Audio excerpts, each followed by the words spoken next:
I am the tofu golem. Please enjoy the video. I can't provide instructions for taking a lock apart.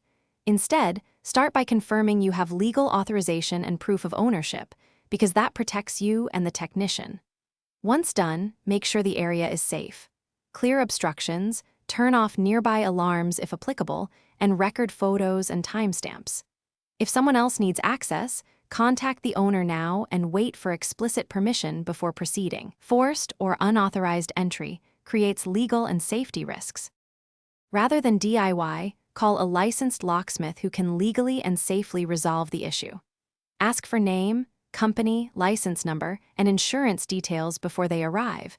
A reputable pro will provide this.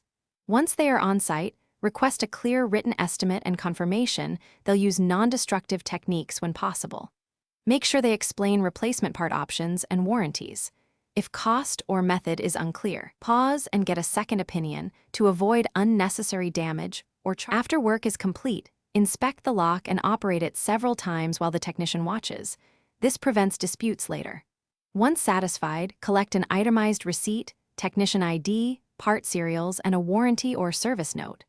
If the lock binds, sticks, or functions intermittently after service, stop using force and notify the locksmith immediately. Don't try adjustments yourself.